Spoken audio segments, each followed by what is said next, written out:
But anyways, he recently did a video on the upright row exercise and how it's the most dangerous exercise, and I actually disagree. I disagree.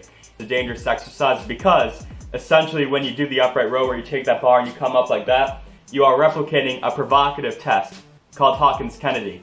That's a test where you raise your arm like this, you take your arm, and then you internally rotate it like that. So it's pretty much you flex your shoulder up like that, then you internally rotate it like that. If that's painful, that could be an indication of shoulder impingement pretty much, where structures in here are being jammed in that subacromial space in your shoulder. And so when you do the upright row, you're essentially doing many motions of that test. And so that's kind of like taking a hammer and nail to your rotator cuff if that's happening again and again. Bringing the greater tubercle in your arm, he pointed to it, you're bringing it forward, and then you bring it up, there's less space, so then the structures in here can get jammed in that space, that subacromial space. But the thing is, and he mentioned this in his video, you have different acromion shapes. So there's a type 1, which is flat, type 2 is curved, type 3 is hooked.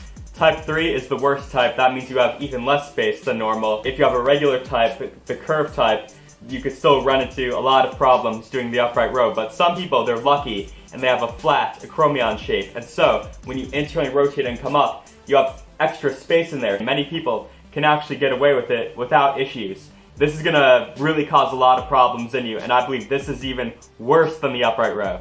And the exercise that I'm talking about is doing behind the neck, because the thing is, when you do this, when you bring your arms up like that, and when you pretty much abduct your arm, bring it up sideways and externally rotate, when you do that, you're going into the danger zone of your shoulder, where it should be. And what do I mean by the danger zone? Pretty much what I mean by the danger zone is abduction and external rotation. So when you do that, your shoulder's the ball and socket joint, so you do that, your ball is going down and forward.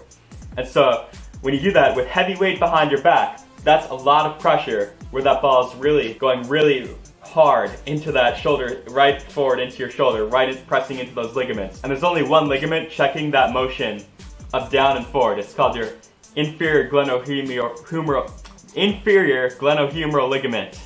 So that's the ligament that's only checking it. And so if you stretch out that ligament over time, what can happen is other structures are going to have to jump in to stabilize now. So things like the long head of the biceps is going to have to jump in and stabilize you right there. Your rotator cuff's going to have to overfire to stabilize you. Now those structures can get inflamed, and now you can get impingement there between in that space right there. You can get impingement. So that's why I believe, one, that exercise is not good, and two, many of us, we just lack proper mobility and we don't stretch, and our lifestyle promotes bad posture. For example, many of us, we just sit down typing a lot throughout the day at our job, and so you can get that thoracic kyphosis going on. And because many of us, we type a lot, we're in this bad posture, and so we can't even get that bar right over our heads. So the bar's not going to be straight up, and so your rotator cuff's going to have to overwork even more to stabilize you. Muscles that do external rotation, the muscles like your infraspinatus and your teres minor, which do external rotation like that, they're going to have to really overfire to stabilize the bar now. That's really going to blow out your shoulder faster than upright rows in many people. Unless you have some combination of luck and good genetics, I think that exercise, especially with heavy weight, it's going to cause a lot of trouble in many people. So that's